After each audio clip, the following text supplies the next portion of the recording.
Chico Moedas, Casa TV. Assim, eu senti um burburinho ali na coletiva do Danilo que existiu a possibilidade de jogar com 3 zagueiros do Flamengo nesse jogo, tá? Não sei se você pode falar um pouco sobre isso. Eu gostaria de perguntar pra você. No Brasil a gente tem uma visão simplória que entrar com 3 zagueiros é um time mais defensivo. Eu queria entender quais são as qualidades ofensivas que um time ganha ao entrar com 3 zagueiros. Liberar a ala, enfim. Se puder explicar um pouquinho pra gente. Obrigado. Bom, sempre uma possibilidade tendo 3 zagueiros desse nível. Quarto e com o João e o quinto também o Cleiton. São grandes zagueiros, então ter especialmente 3 zagueiros de altíssimo nível como são Léo Ortiz, Léo Pereira e Danilo, sempre te abre a possibilidade e esse leque, né, de você poder jogar com 3 zagueiros que mudam muitas dinâmicas na fase defensiva, mas na fase ofensiva muitas das vezes a gente, né, se converte em 3-4-3, 3-5-2, dependendo do jogo e do que o adversário pede. Então não mudaria tanto, né, mas vamos deixar em aberto aí pra gente escolher amanhã. Você já definiu a escalação na sua cabeça? E se você já passou a escalação para os jogadores? Obrigado. Já decidi a escalação, já sei. E eles não. Simples assim. Curiosamente, essa semana, resgataram um trechinho de uma entrevista que você deu pra gente há alguns anos, em 2011, quando você ainda era jogador e o Santos ia enfrentar o Barcelona na final do Mundial. E naquela ocasião, quando você foi questionado sobre a forma, né, do Santos jogar naquele jogo, você fala que se o Santos fosse para cima do Barça, que poderia tomar 5, né, naquele jogo. Eu sei que são equipes completamente diferentes, né? Agora é o Flamengo, é o Bayern, mas eu queria te perguntar além. Eu queria saber, na tua visão, o quanto o futebol mudou ao longo desses anos e que faz com que hoje o Flamengo possa entrar nesse jogo de amanhã em condições de ser um Flamengo que propõe jogo, que agride e que pode jogar de igual para igual com equipes como o Chelsea e também o Bayern. Obrigada. Bom, o futebol mudou muito, né? Muito. Claro que quando eu falei aquilo em 2011, foi muito fácil falar da posição que eu tava e acabou dando certo. Poderia ter acontecido uma história completamente diferente, né?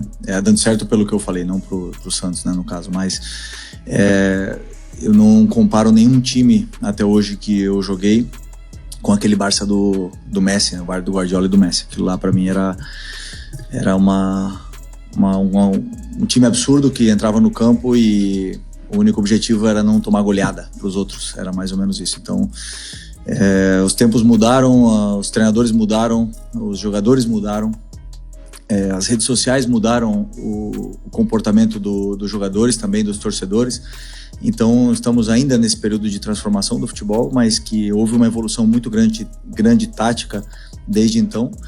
E a gente vê o difícil que é, né, jogar contra qualquer time hoje, já seja os europeus, os gigantes europeus jogar contra a gente, como também a gente disputar um jogo na Libertadores, a dificuldade que isso sempre traz pelo igualado que está a parte competitiva do futebol. Então, como eu falei também nas outras entrevistas, o Flamengo tem uma forma de jogar, tem um DNA, como, né, o torcedor gosta de chamar, e o torcedor se sente identificado com essa forma de jogar e a gente não abre mão disso. Eu, pelo menos, a única mensagem que eu passei para os jogadores desde que eu tô como treinador do profissional do Flamengo e também da base, que esse é o jeito do Flamengo jogar. Depois, a qualidade do adversário, o jeito que eles se impõem no campo vai determinar em que altura ou que território vamos jogar dentro do terreno de jogo. E aí, vamos ver o que vai acontecer, mas, na verdade, a gente não abre mão das nossas filosofias. Pela forma do Bayern jogar, dessa forma de marcação alta, de tentar ter um controle da bola, a velocidade pode ser o caminho para o Flamengo. Fazer os zagueiros do Bayern correrem para trás. Você acha também que o caminho está por aí, na velocidade, na intensidade? E se isso vai ser fundamental para você montar a sua equipe para o jogo de amanhã? A pergunta, assim, entendo o que o Bruno falou, entendo a tua pergunta, mas a forma que a equipe vai jogar depende muito da forma que o adversário nos vai defender, né? O Bayern, a gente já sabe muito da pressão esmagadora que eles tentam fazer no campo, uma pressão muitas das vezes até individualizada, perseguições no campo, e um time muito bem organizado dentro dessa pressão homem a homem, na qual é difícil, né? Porque quando você vê, muitas vezes a gente vê um time marcando de uma maneira individual, a gente vê uma desorganização porque se perdem muito as posições, mas no caso do Bayern é um time extremamente organizado, com a pressão alta muito clara, os gatilhos que eles têm para pressionar. Então eu acredito que sim, precisamos de velocidade, mas também precisamos ter a bola. Então não podemos só achar que nós vamos jogar nas costas do zagueiro e vamos ganhar na velocidade, porque isso não funciona assim. Os zagueiros do Bayern de Munique se estão no Bayern de Munique porque sabem controlar a profundidade, sabem defender esse tipo de jogada, e por isso que eu falo que nós temos que ser o Flamengo. E às vezes a jogada vai pedir velocidade, outras não. Existem semelhanças, pelo que você observa, do Kompany treinador com o Felipe Luiz treinador? Eu acho que não. Assim, cada um tem a sua forma de liderar, tem a sua forma de ser, e no final nós treinadores transmitimos diariamente, né, a nossa filosofia para os jogadores, eles irem entendendo a nossa forma não só do jogo, não só tática, sino a nossa forma de vida, e isso a gente vai transmitindo no dia a dia, nosso comportamento. E ele tem o dele, eu tenho o meu, eu nunca joguei com ele, não conheço, mas sei da carreira dele, da grande pessoa, do caráter que ele tem. E taticamente eu posso te dizer assim, que eu estudei muito o time dele, porque já do Burnley do ano passado tinha coisas muito interessantes dele jogando, e esse ano, principalmente no começo do ano, no começo dele no Bayern, eu assisti vários jogos, porque tem ideias e conceitos interessantes, como eu já falei para vocês. Eu tento sempre copiar e pegar coisa dos melhores, e o Bayern foi uma referência para nós, treinadores copiadores, de coisas que eles fizeram muito interessantes esse ano, né? Então tive a oportunidade de assistir muitos jogos dele, especialmente no começo da temporada. É um time que está muito bem assimilado, esse modelo de jogo, pelos jogadores, e sem nenhuma dúvida é um dos adversários mais poderosos que poderíamos enfrentar. E esse tipo de enfrentamento, esse tipo de duelo é o que todo jogador, todo treinador gosta de jogar e gosta de enfrentar. Então estamos, como eu falei, um privilégio muito grande de poder estar participando dessa competição tão bem organizada, tão especial, e poder disputar esse tipo de jogos aí. Então é um privilégio grande. Agora o Flamengo está inserido numa Champions League ali, né? Tem Bayern, eventualmente um Paris Saint-Germain, um Real Madrid, se eles forem passando também. Queria que você falasse um pouquinho sobre isso, sobre o Flamengo estar nessa Champions League, e se quando você olha para o teu vestiário, você vê um time de Champions League com os jogadores que você tem. É o debate eterno que desde que eu cheguei no Flamengo em 2019, sempre nos programas de televisão, né, sempre se fala: o Flamengo ganharia a Premier League, nunca vai jogar a Premier League, nunca vai jogar a Champions League. Está jogando o Mundial de Clubes, onde tem um enfrentamento contra esses times que jogam a Champions League num contexto completamente diferente. Não jogamos na casa deles, eles não jogam na nossa, o clima é diferente, o gramado é diferente, é tudo diferente. Então eu evito sempre as comparações e as discussões que não levam absolutamente nada. Eu acho que não tem sentido eu falar se o meu time disputaria a Champions League ou não, né? Mas o que eu sim posso falar é que tem muitos jogadores do meu time que sim disputaram a Champions League, e são jogadores de seleções, né? Seleção tanto brasileira, tivemos 5 na última convocação, temos de outras seleções também, equatoriana, uruguaia, e tem um time altamente qualificado, que dentro das nossas capacidades eu acredito sim, com muita convicção de que nossos jogadores são capazes de fazer frente a esse Bayern de Munique, com todo o respeito ao time deles, mas podemos sim fazer frente e fazer um grande jogo e como eu falei, vamos ter chances e poder fazer um grande jogo para tentar passar. Esse é o nosso único objetivo que passa na minha cabeça amanhã. O jogador brasileiro é um jogador, primeiro, muito competitivo. É um jogador que está muito adaptado a uma pressão externa extrema, né? Tanto da imprensa como principalmente do torcedor. São praticamente todos os clubes que disputam a Série A que tem uma torcida exigente, que vaia, que faz cobrança se não ganha. Então o jogador que chega nesse nível que chegaram hoje, eles tiveram que passar por muitas fases da carreira deles, onde eles foram muito cobrados, até mais, e foram além das expectativas, cobrado além das expectativas que que se criaram neles. Então isso levou a todo tipo do jogador brasileiro a ser altamente competitivo em todas as competições que se disputam, né? Muitas vezes vemos nas competições sul-americanas os favoritos não ganharem, justamente por isso, pelo nível de competitividade que existe nessas competições, que primeiro sempre se falavam dos argentinos, que eram muito competitivos, mas hoje o brasileiro está nesse nível. E vimos nesse campeonato a dificuldade que conseguimos impor, né?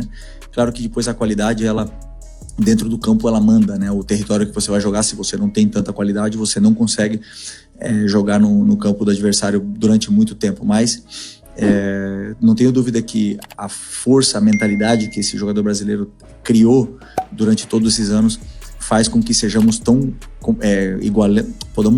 a gente pode igualar essa diferença de qualidade às vezes na competitividade extrema. Por quê? Porque pro europeu ganhar esse campeonato aqui também não vai mudar a vida deles, mas pro sul-americano, pro um outro time, com certeza mudaria nossas vidas se ganhasse um campeonato assim.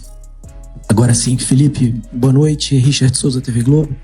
Em uma das respostas anteriores, você falava de velocidade, intensidade e ao mesmo tempo ali de posse e controle de bola. E aí me veio na cabeça o Arrascaeta. Gostaria de te perguntar sobre o nível físico do Arrascaeta. Ele te entrega hoje essa intensidade e essa velocidade?